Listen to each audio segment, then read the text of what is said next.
விவிசட் நேயர்கள் அனைவருக்கும் வணக்கம். இன்றைக்கு திமுக காங்கிரஸ் கூட்டணி உடையுமா அல்லது மீண்டும் வலுவாக இவர்கள் களமாடுவார்களா என்பதை பற்றி தான் இந்த காணொலியில விரிவாக நாம இன்னைக்கு பார்க்க போகிறோம். ஏன்னா நிறைய தகவல்கள் இருக்கிறது.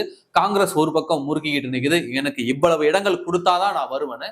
ஆனா திமுக கட் அண்ட் ரைட்டா அவங்க ஒரு ஸ்டாண்ட் எடுத்து நிக்கிறாங்க. அதனால இன்றைக்கு திமுக காங்கிரஸ் கூட்டணி என்பது பிளவுபடுவதற்கான வாய்ப்பு 50-50 அப்படின்ற ரேஞ்சில் பிளவுபடுவதற்கான வாய்ப்புகள் இருக்கிறது. அதை பற்றி விரிவாக நாம பார்க்கலாம். இது வரைக்கும் நம்முடைய இந்த புதிய சேனலை நீங்க சப்ஸ்கிரைப் பண்ணாம இருந்திருந்தா மறக்காம சப்ஸ்கிரைப் பண்ணிடுங்க. அப்படி பக்கத்துல இருக்க அந்த பெல் சிம்பிளையும் கிளிக் பண்ணிட்டீங்கன்னா நாம போடக்கூடிய வீடியோக்கள் உடனடியாக உங்களை வந்து சேரும். சரி, காங்கிரஸ் திமுகவுக்கு என்ன பஞ்சாயத்து அப்படின்னு பார்த்தோம்னாக்க, காங்கிரஸ் என்ன சொல்றாங்க அப்படின்னாக்க, எங்கள் தோல் மீது தொடர்ச்சியாக நீங்க சவாரி செஞ்சு வரீங்க. 1967க்கு பிறகு எங்களால இங்க ஆட்சியை பிடிக்க முடியல. 2006ல கூட்டணி ஆட்சி அமைப்பதற்கான ஒரு சூழல் இருந்தும் கூட எங்களுக்கு நீங்க எந்த விதமான பங்கும் தரல. ஆனால் மத்திய அரசுல நீங்கள் பங்கு பெற்றுக் கொண்டீங்க. இதனால காங்கிரஸ் இன்றைக்கு தமிழ்நாட்டுல இருக்குதா அப்படின்னு கேள்வி கேட்கிற இடத்துல இன்னைக்கு காங்கிரஸ் இருக்கு. அப்ப நாங்களும் கட்சியை வளர்க்கணும் இல்ல. கட்சிக்கு ஆதரவாக தமிழ்நாடு முழுக்க வேலை செய்யக்கூடிய அந்த மாவட்ட தலைவர்களுக்கு நாங்கள் உரிய அங்கீகாரம் கொடுக்கணும்ல. அதனால எங்களுக்கு கூடுதல் சீட்டுகளை இந்த சட்டமன்ற தேர்தலில் ஒதுக்கணும் அப்படின்னு சொல்லிட்டு காங்கிரஸ் ஒரு டிமாண்டை வைக்கிறாங்க. அதாவது 39 நாடாளுமன்ற தொகுதி இருக்குன்னா ஒரு நாடாளுமன்ற தொகுதிக்கு ஒரு சட்டமன்ற தொகுதி சீட்டு தாங்க அப்படின்னு கேட்கிறாங்க. அதன் அடிப்படையில் பாத்தீங்கன்னா கிட்டத்தட்ட 39 இடங்கள் வருகிறது தமிழ்நாட்டுல மட்டும், புதுவையில சேர்க்காம. ஏன்னா புதுவை அரசியல் என்பது அது வேறு, தமிழ்நாடு அரசியல் என்பது வேறு. இங்க கூட்டணியில இருக்கிறவங்க அங்க எதிரெதிர் துருவங்களாக போட்டியிட்ட வரலாறுகள்லாம் இருக்கு. அதனால இவங்க 39 இடங்கள் தாங்க அப்படின்ற ரேஞ்சில காங்கிரஸ் வந்து நிக்குது. ஆனா திமுக என்ன சொல்றாங்கன்னா, கிடையாது, எங்க கூட புதிய வரவாக புதிய கட்சிகள்லாம் வந்திருக்கு. ஓபிஎஸ் வந்திருக்கிறாரு, அப்புறம் வந்து தேமுதிக வந்திருக்கிறது, இன்னும் பிற கட்சிகள் வந்து வரவிருக்கிறாங்க. குட்டி குட்டி ஜாதிய கட்சிகள் எல்லாம் இப்போ நாங்க சேர்த்து வச்சிருக்கிறோம். இதனால நாங்கள் போட்டியிடக்கூடிய தொகுதியே நாங்கள் குறைச்சு போட்டியிடுவதற்கான வாய்ப்புகள் தான் இருக்கிறது. ஏற்கனவே எங்கள் கூட்டணியில் இருந்த கூட்டணி கட்சிகளையும் சீட்டை குறைக்க சொல்லி நாங்க கேட்டிருக்கோம். இந்த சூழல்ல நீங்க அதிகமான இடங்கள் கேட்டீங்கன்னா அது எங்களால தர முடியாது. 25 இடங்கள் ஒரு ராஜ்யசபா சீட்டு இதுதான் ஓகே. நாளைக்குள்ள, அதாவது மார்ச் 3க்குள்ள நீங்க உங்கள் முடிவை சொல்லுங்க. இன்னும் உங்களுக்கு 24 மணி நேரம் தான் கெடு இருக்கு. நாளை மாலைக்குள்ள நீங்க சொல்லணும். ஏன்னாக்க ராஜ்யசபா கேண்டிடேட் வந்து நாளை மாலை திமுக வந்து அறிவிக்கிற மூட்ல இருக்காங்க. அதனால நீங்க சொன்னீங்கன்னா தான், நீங்கள் உறுதிப்படுத்தினாதான் நாளைக்கு எங்களுடைய இந்த அறிவிப்பை எங்களால தொடர முடியும் அப்படின்னு சொல்லிட்டு திமுகவும் ஸ்ட்ரிக்டா சொல்லிட்டாங்க. இவங்க ஒரு 4 தொகுதி குறைச்சு 35 இடமாவது தாங்க, எங்களுக்கு 35 இடங்களாவது தந்தீங்கன்னா தான் நாங்கள் கூட்டணிக்கு வருவோம்னு காங்கிரஸ் தரப்புலையும் தெளிவாக சொல்லிட்டாங்க. அது மட்டும் இல்லாம கிறிஸ் ஜோடங்கர்லாம் ஏஎன்ஐக்கு அளித்த பேட்டியில, தாவேகா எங்களை இன்னும் டிமாண்ட் பண்ணுது, தாவேகா எங்களை இன்னும் எதிர்பார்க்குது, தாவேகாவிற்கான டிமாண்ட் இன்னும் குறையல, நாங்கள் குறைந்த தொகுதிகளில் போட்டியிட மாட்டோம், அதிக தொகுதிகள் வேண்டும் அப்படின்னு சொல்லி கிறிஸ் ஜோடங்கர் ஏஎன்ஐக்கும் பேட்டி கொடுத்திருப்பாரு. தொடர்ச்சியாக காங்கிரசினுடைய 2ஆம் கட்ட தலைவர்கள், தேர்தல் மேலிட பொறுப்பாளர்கள்லாம் இதே மாதிரியான பேச்சை தான் பேசிக்கிட்டு இருக்காங்க. குறிப்பா செல்வ பெருந்தகையை தவிர்த்து கூடுதல் இடங்கள் கொடுங்க அப்படின்ற மூடல் தான் செல்வ பெருந்தகையை தவிர்த்து அத்தனை பேருமே இருக்காங்க. ஆனால் செல்வ பெருந்தகையினோட நிலைப்பாடு என்னன்னாக்க, திமுக எதை கொடுத்தாலும் வாங்கிட்டு போயிடலான்ற நிலைப்பாடெல்லாம் செல்வ பெருந்தகை இருக்கிறார். அப்போ இவங்க கேட்பது 35 எங்களுக்கு வேணும்னு. இவர்கள் கொடுப்பறத சொல்வது 25 சீட்டு. இதுக்கு மேல ஒத்த சீட்டு நானும் கொடுக்க மாட்டேன் அப்படின்னு இவங்க ஸ்டாண்ட்ல நிக்கிறாங்க. இவங்க 35 சீட்டு கொடுத்தாதான் நாங்க கூட்டணிக்கு வருவோம்னு சொல்லிட்டு இவங்களும் இப்படி நிக்கிறாங்க. இப்பேற்பட்ட சூழல்ல தான் இன்றைக்கு ராகுல் காந்தி அவர்கள் ஹைதராபாத்ல முகாமிட்டு இருக்கிறார். அது மட்டும் இல்லாம இந்த நேரத்துல ஆதவ் அர்ஜுனா, டிவிகேனுடைய ஏதோ துணை பொதுச்செயலாளர் என்னமோ இருக்கிறார் நினைக்கிறேன், அவர் என்ன பண்றாருன்னா அவரும் இன்னைக்கு ஹைதராபாத்துக்கு விரைந்திருக்கிறார். இன்னைக்கு ராகுல் காந்தியை மறைமுகமாக சந்தித்து பேசுவதற்கான ஏற்பாடுகள் நடைபெற்று வருவதாக தகவல் வந்திருக்கிறது. ஒருவேளை இந்த ஏற்பாடு வழக்கம் போல விஜயை வைத்து வியாபாரம் பார்ப்பதற்கா அல்லது உண்மையாகவே தாவேகாவுடன் கூட்டணி வைப்பதற்காக காங்கிரஸ் காய் நகர்த்துகிறதா என்பதை இனிமே நாளை அல்லது நாளை மறுநாளுக்குள்ள நமக்கு தெரிஞ்சிடும். அது மட்டும் இல்லாம பிறந்தநாள் வாழ்த்துல வந்து பிரதர் என்ற வார்த்தையை வந்து தவிர்த்ததெல்லாம் சர்ச்சையாக பார்த்தோம். ஏன்னா இதற்கு முன்னாடி 2025ல பிறந்தநாள் வாழ்த்து சொல்லும்போது ராகுல் காந்தி அவர்கள் வந்து மை பிரதர் மு.க. ஸ்டாலின் அப்படின்னு சொல்லிட்டு விஷ் பண்ணியிருந்தாரு. இந்த தடவை அந்த பிரதரை தூக்கிட்டாரு. அதற்கு மு.க. Stalin thank you for your warm wishes அப்படின்ற மாதிரியான பொருள்பட அவர் ஒரு பதிலடியும் இவர் கொடுத்திருந்தாரு. இப்படியாக மாத்தி மாத்தி ட்விட்டர்ல இவங்க ஒருவருக்கு ஒருவர் மாத்தி தங்களுடைய மறைமுக அதிருப்தியை, எதிர்ப்புன்னு சொல்லலாமே, எதிர்ப்பை தெரிவிச்சிட்டு இருக்காங்க. இல்ல நான் கூட்டணிக்கு வரமாட்டேன், நான் கூட்டணிக்கு வருவேன். ஏன்னா நேரடியாக இவர்கள் பேசிக்கொள்ள முடியாது. 2 தலைவர்கள் நேரடியா இல்ல உன் மேல கோபமா இருக்கேன், நீ எனக்கு சரியா ரெஸ்பான்ஸ் கொடுக்க மாட்டேங்கிற, எனக்கு உரிய இடங்கள் தர மாட்டேன், நேரடியாக பேசிக்கொள்ள முடியாது. அப்ப மறைமுகமாக மேல அதிருப்தியில் இருக்குன்னு இப்படிதான் தெரிவிப்பது, மறைமுகமாக இவர்கள் தெரிவிச்சுக்கிட்டு இருக்காங்க. இந்த சூழல்ல தான் தாவேகாவுடன் பேச்சுவார்த்தை நடத்துவதற்கான ஒரு இணக்கமான சூழல் இப்பொழுது நிலவி கொண்டிருக்கிறது. காங்கிரஸ் தரப்பு தாவேகா தரப்புடன் பேசுவதற்கான ஏற்பாடுகளும் நடந்து கொண்டிருக்கிறது. அப்படி ஒருவேளை காங்கிரஸ் தாவேகா கூட்டணி அமையுமானால் இந்திய அளவுல இது மிகப்பெரிய பாதிப்பை எப்ப ஏற்படுத்தினா 2029 நாடாளுமன்ற தேர்தலாம் ஏற்படுத்தும். இப்ப கூட்டணி அமைவதால் ஏற்படுத்தாது. சரி, ஒருவேளை திமுகவிலிருந்து காங்கிரஸ் வெளியேறினால் யாருக்கு பாதிப்பு? காங்கிரஸுக்கு இங்க இழப்பதற்கு ஒன்றும் கிடையாது. காங்கிரஸுக்கு இங்க இருந்தாதானே இழப்பதற்கு, அவர்களுக்கு இழப்பதற்கெல்லாம் ஒன்றும் கிடையாது. அப்ப இழப்பு யாருக்குன்னா ஸ்டாலின் அவர்களுக்கு, திமுகவு தான் இழப்பு. சரி, திமுக எதுக்கு இவ்வளவு தெனாவிட்டா காங்கிரஸை பார்த்து நீ போறதா போய்க்க, 25 சீட்டு வாங்குறதா வாங்கு, இல்லைன்னா போறதா போய்க்க அப்படின்னு எதற்காக இருமாப்புடன் திமுகவினர் பதில் சொல்றாங்கன்னா, அதற்கு காரணம் தேமுதிக அவர்கள் கூட்டணியில் இணைந்தது, ஓபிஎஸ் அவர்கள் கூட்டணியில் இணைந்தது, அப்புறம் சிறு சிறு ஜாதிய கட்சிகள் அவர்கள் கூட்டணியில இணைந்தது. இந்த ஒற்றை காரணத்தை சொல்லிதான் இந்த திமுக காங்கிரஸை இவ்வளவு அப்படியே கேர்லெஸ்ஸா ஹேண்டில் பண்றதுக்கான காரணமே இதுதான். இவங்க என்ன நினைச்சுக்கிட்டு இருக்காங்கனாக்க, நாம ஜெயிச்சிடுவோம், காங்கிரஸ் இல்லாமலே ஜெயிச்சிடுவோம், காங்கிரஸ் என்பது எக்ஸ்ட்ரா லக்கேஜ் தான், அவர் தடவையும் உங்களுக்கு தேர்தலுக்கும் நாங்க தான் செலவு பண்ணோம். உதாரணத்துக்கு ஈரோடு கிழக்குல பாத்தீங்கன்னாக்க 2 முறை இடைத்தேர்தல் நடந்தப்பையும் திமுக காரங்க தான் வாயிலையும் வயிற்றுலையும் அடிச்சுட்டாங்களே தவிர காங்கிரஸ்காரங்க அப்படியே மேலாக போயிட்டாங்க. இந்த வேலையை தான் பார்த்தாங்க. அதனால இந்த திமுக என்ன நினைக்குதுன்னா, இவங்க எக்ஸ்ட்ரா லக்கேஜ், தொங்கு சதைகள் அப்படிதான் இவங்க நினைக்கிறாங்க. அதனால இவங்களை கழட்டி விடலாம், நமக்கு தான் இவ்வளவு கட்சி கூட்டணி இருக்கே, நாம போட்டியிட்டுக்கலாம் அப்படின்ற ரீதியில திமுக இருக்காங்க. ஆனா கலையதார்த்தம் என்னன்னா, காங்கிரஸ் தனித்து போட்டியிட்டால் வெற்றி பெறாது. அதே போல காங்கிரஸை விட்டு திமுக பிரிந்து போட்டியிட்டால் திமுகவும் வெற்றி பெறாது. இதுதான் கலையதார்த்தம். இவங்க ஒன்னா நின்று போட்டியிட்டா, இவங்க தனிச்சு நின்று போட்டியிட்டா வெற்றி பெற முடியாது. ஒன்னா நின்று போட்டியிட்டா வெற்றி பெறலாம். அப்போ இங்க திமுகவுக்கு இழப்பதற்கு நிறைய இருக்கு, காங்கிரஸை விடுவதால் இழப்பதற்கு நிறைய இருக்கு, ஆட்சியே இழக்கும். ஆனா காங்கிரஸுக்கு வந்தா மலை, வரலனா அந்த மாதிரி, அந்த மைண்ட் செட்டில் தான் காங்கிரஸ் இருக்காங்க.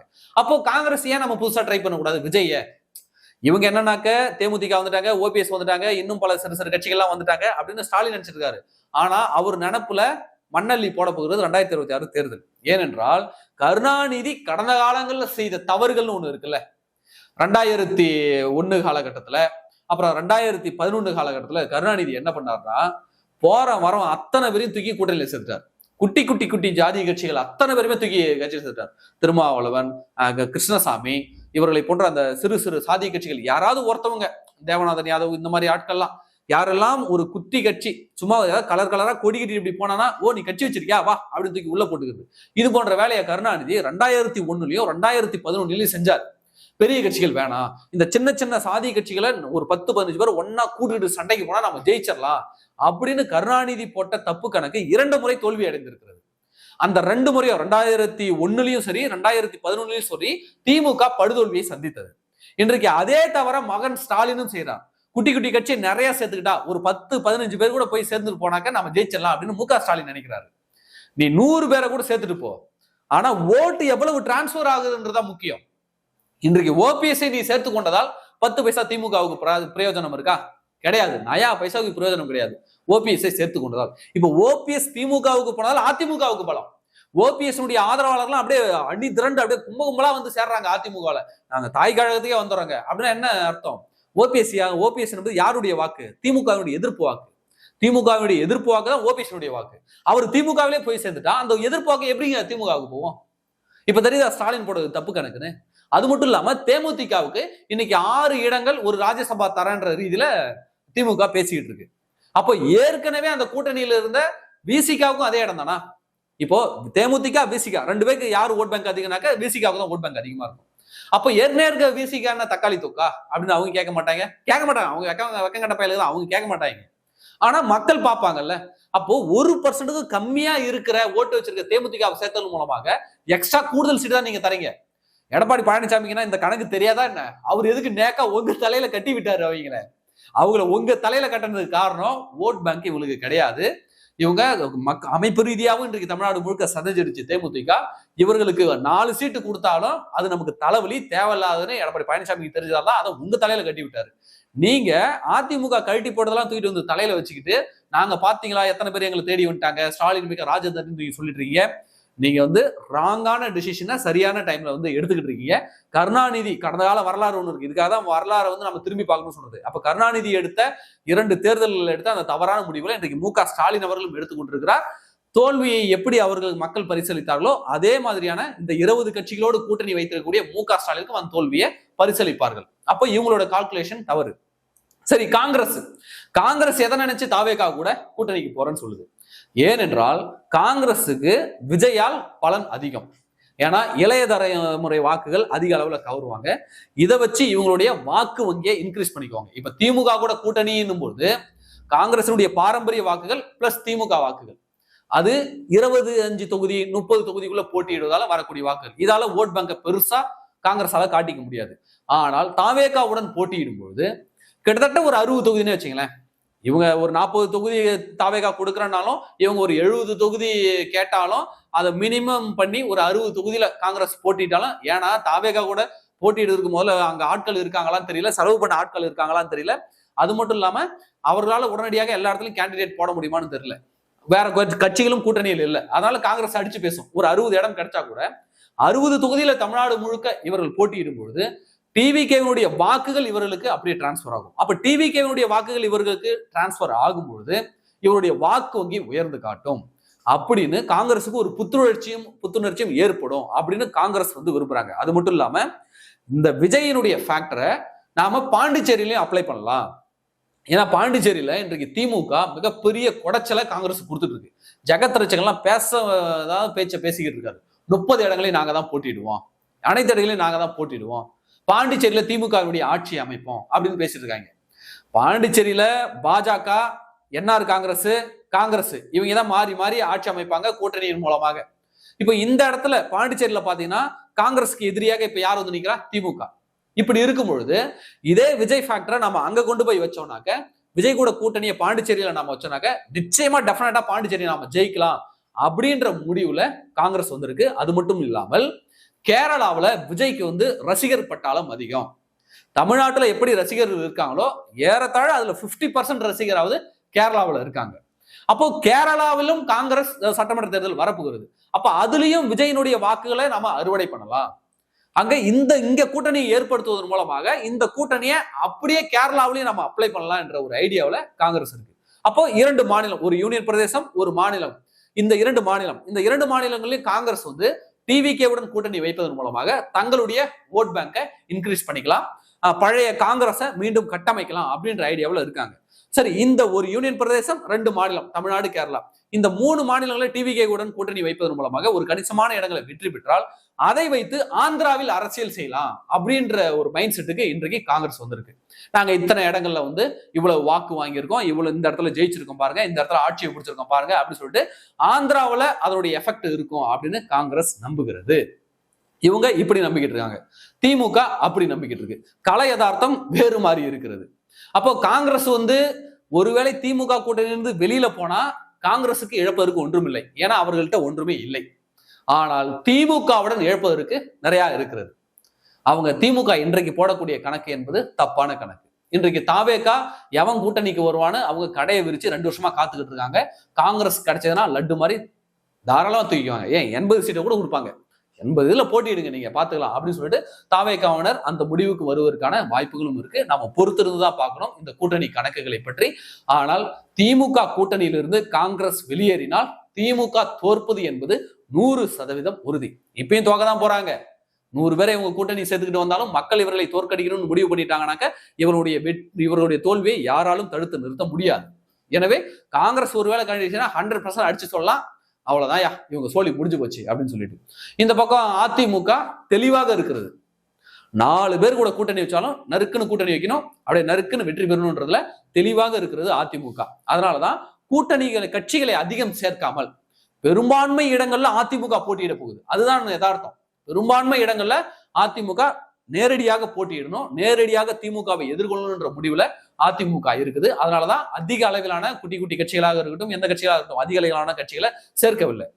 இப்ப இருக்கக்கூடிய கட்சிகளுக்கு ஒரு கணிசமான தொகுதி ஒதுக்கிட்டு பெரும்பான்மையான இடங்களை அதிமுக நேரடியாக களம் காணும். நேரடியாக களம் காண்டு தனித்து பெரும்பான்மை ஆட்சி அமைப்பதற்கான முயற்சிகளை அதிமுக எடுக்குது. அதனாலதான் தேமுதிக போன்ற கட்சிகள்லாம் வேணாம்ப்பா, நீங்க கிளம்புங்க, நடை சாத்திட்டு கிளம்புங்க அப்படின்னு சொல்லிட்டு அவர் இந்தாண்ட பத்தி விட்டாங்க. இதுதான் தமிழ்நாடுடைய அரசியல் களமாக இருக்கிறது. இன்னும் 2 நாட்களுக்குள்ள, ஏன்னா திமுக காங்கிரஸுக்கு கெடு விதிச்சிருக்கு. காங்கிரஸுக்கு என்ன கெடு விதிச்சிருக்காங்கனாக்க, நாளை மாலைக்குள்ள உங்களுடைய முடிவை சொல்லுங்க, அப்படி இல்லையா நாங்க எங்க வேலையை பார்த்துட்டு போறோம்னா திமுக கெடு விதிச்சிட்டாங்க. இன்னைக்கு ராகுல் காந்தி அவர்கள் ஹைதராபாத்ல இருக்காரு, ஆதவ் அர்ஜுனா ஹைதராபாத் கிளம்பி போயிருக்காரு. ஒருவேளை இவர்கள் பேச்சுவார்த்தை நடத்தி அரசியல் களம் மாற்றம் அடையலாம். ஒருவேளை மாற்றம் அடைஞ்சு அது தமிழ்நாடு அரசியலே மிகப்பெரிய மாற்றத்தை ஏற்படுத்தலாம். 2 நாட்கள்ல நிலைமை என்ன என்பது நமக்கு தெரிந்துவிடும். பொறுத்திருந்து பார்க்கலாம். நன்றி.